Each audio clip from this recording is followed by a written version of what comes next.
नमस्कार दोस्तों, मैं रोहित गुप्ता आप सभी का जीएस इंडिया क्लासेस में स्वागत कर रहा हूँ। मैं आज से आप लोगों को 2019 में जून में जो पेपर हुआ था फर्स्ट पेपर, उसके सारे सेट को सॉल्व कराऊंगा। 5 डेज़ में 2 शिफ्ट्स में टोटल 10 पेपर्स हुए थे।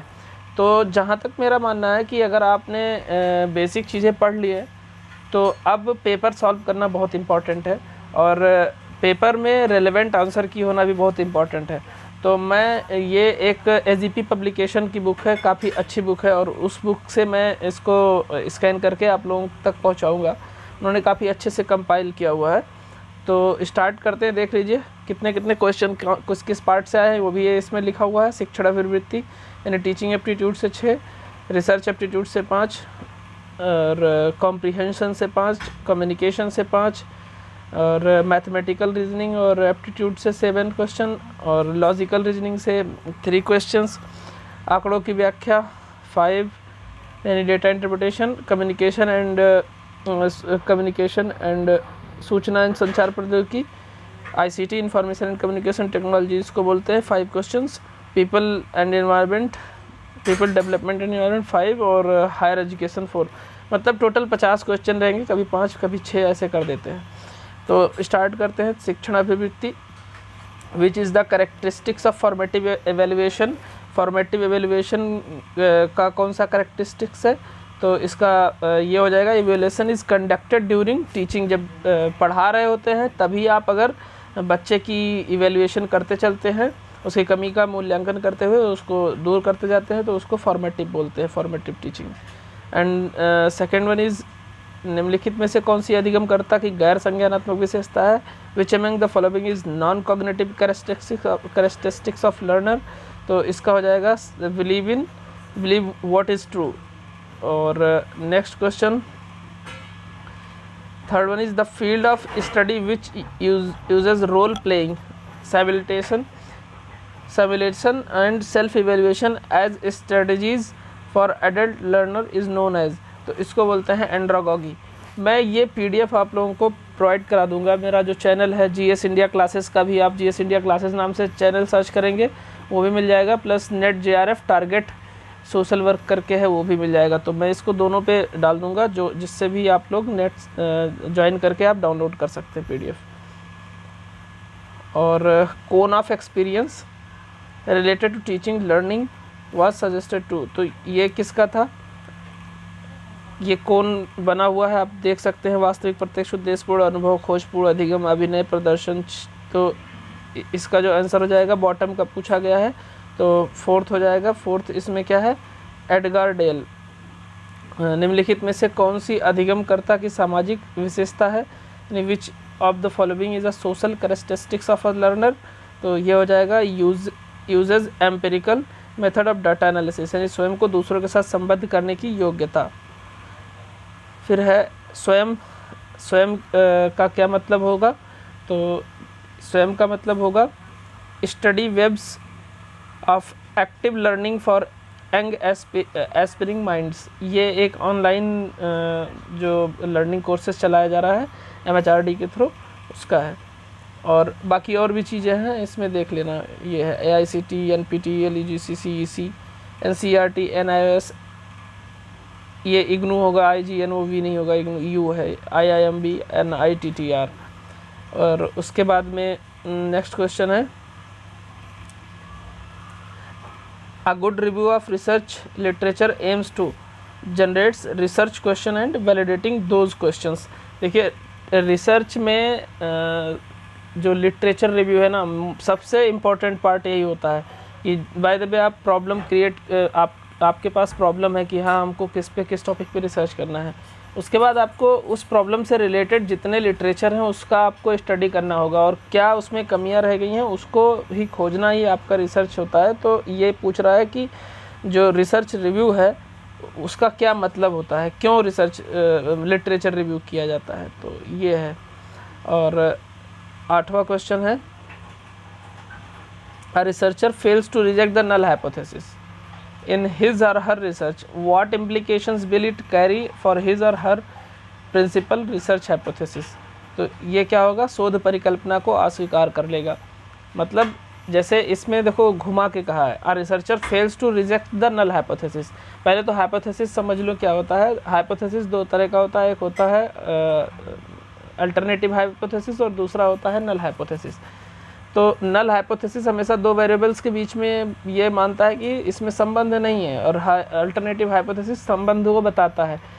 अब आप रिसर्च करना स्टार्ट किए और फाइंडिंग्स आपकी आए, उसके हिसाब से आपने देखा कि नहीं जो नल हाइपोथेसिस है वही सही है, और उसको आपने एक्सेप्ट कर लिया, तो जो अल्टरनेटिव हाइपोथेसिस है वो ऑलरेडी रिजेक्ट हो जाएगा। तो वही कह रहा है कि fails to reject the null hypothesis, मतलब फेल्स टू रिजेक्ट मतलब वो एक्सेप्ट कर लिया नल हाइपोथेसिस को, तो जो अल्टरनेटिव हाइपोथेसिस है वो क्या हो जाएगा, रिजेक्ट हो जाएगा, वही बताया गया है। फिर 9th है, विच of the following action sets best represent an action research cycle. तो क्या हो जाएगा, प्लान करते हैं, फिर एक्ट करते हैं, फिर ऑब्जर्व करते हैं, फिर रिफ्लेक्ट करते हैं, यानी योजना बनाते हैं, फिर उसको क्रियान्वित करते हैं, फिर ऑब्जर्वेशन यानी अवलोकन करते हैं, और फिर उस पर चिंतन करते हैं।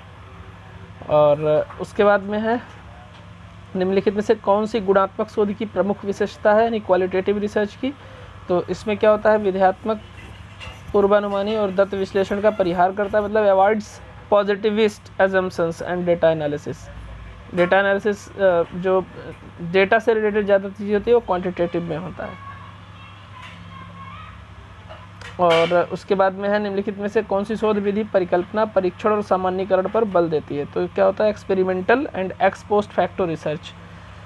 तो एक्सपेरिमेंटल में 2 वेरिएबल्स पे टेस्टिंग होता है, मोर देन 2 वेरिएबल्स पे टेस्टिंग होता है, उसमें रिलेशन क्या है, तो इसीलिए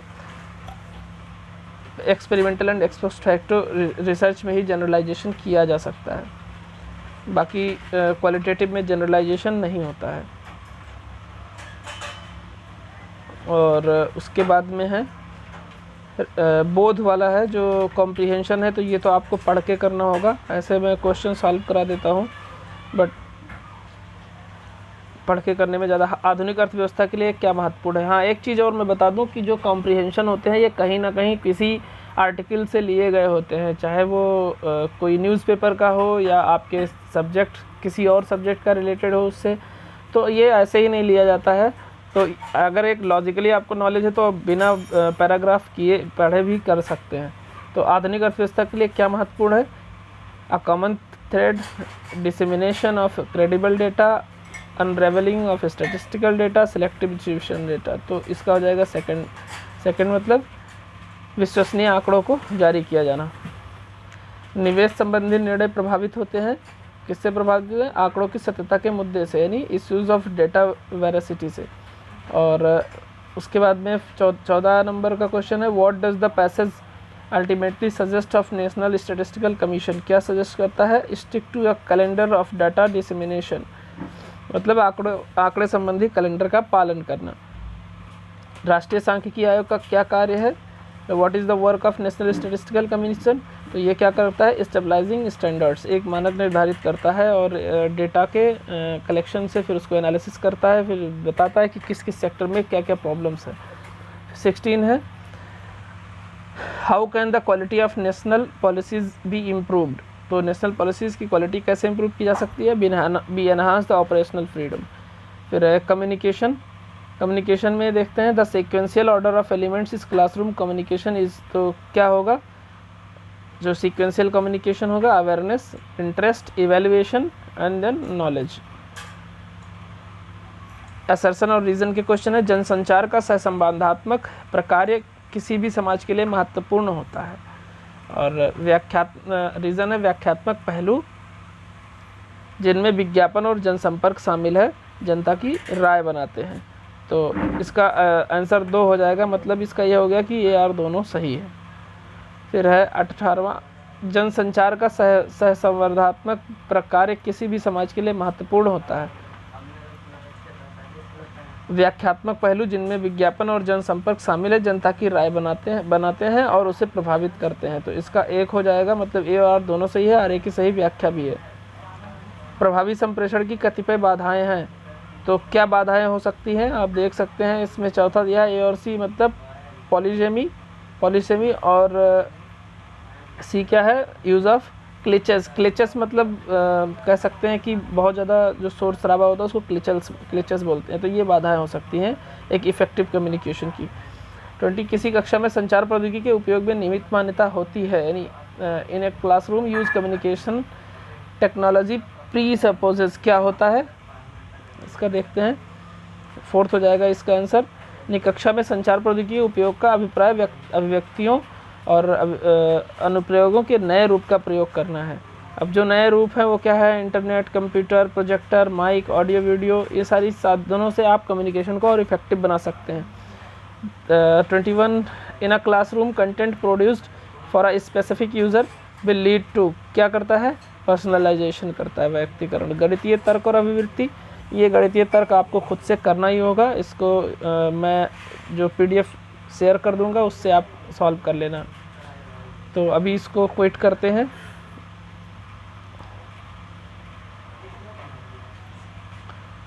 भारतीय तर्कशास्त्र में अनुमान का मूल है। अब देखिए ये नया अभी सिलेबस जुड़ा हुआ है, जून 2019 से ही आना शुरू हुआ है।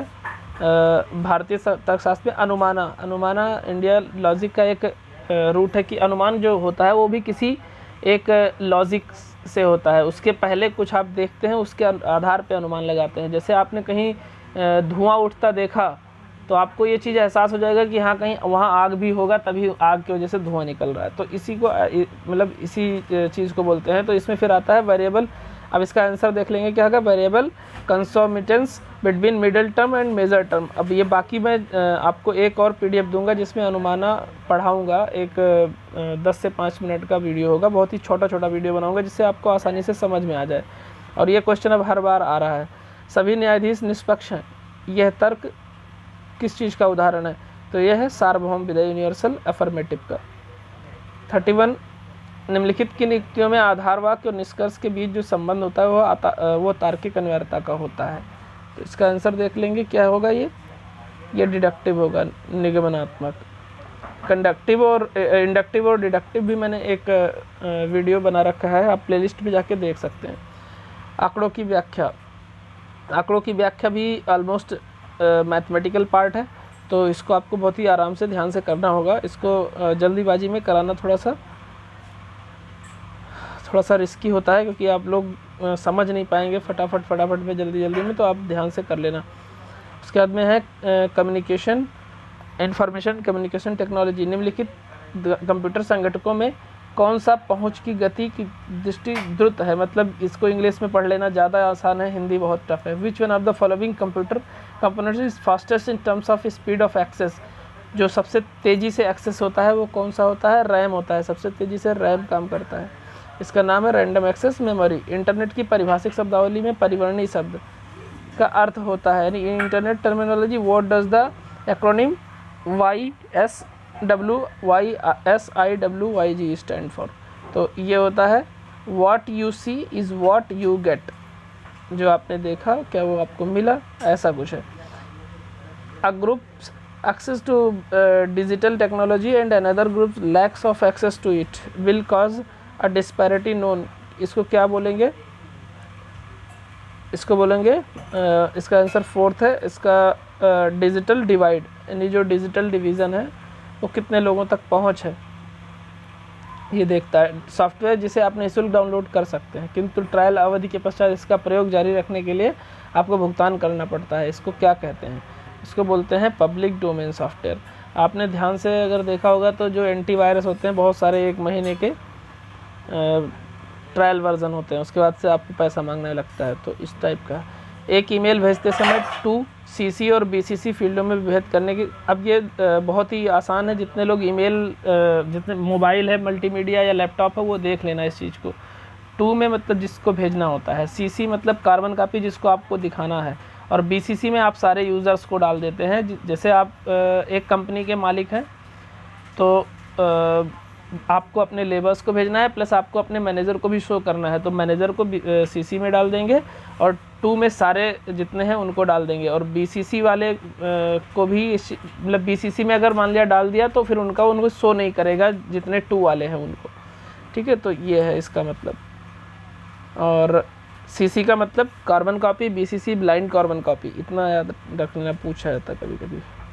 अब इसमें देख लेते हैं the time frame for the implementation of millennium development goals was, तो इसका जो टाइम था वो क्या था 2000 से 2015, और इसका जो एम था बाल मृत्यु को कम करना, अत्यधिक गरीबी और भूख का उन्मूलन करना, लैंगिक समानता को बढ़ावा देना, मातृ स्वास्थ्य में सुधार करना, HIV एड्स मलेरिया एवं जानलेवा बीमारियों से मुकाबला करना, विकास के लिए एक वैश्विक साझेदारी विकसित करना, पर्यावरण स्थिरता, सार्वभौमिक प्राथमिक शिक्षा में सुधार करना, तो ये सारी चीज़ें थी। और उसके बाद में है नेक्स्ट है निम्नलिखित में से किस उपयोग कंपोस्ट निर्माण अवधि की 3 से 6 माह होती है, तो 3 से 6 माह में क्या पिट कंपोस्टिंग के माध्यम से खाद तैयार होता है।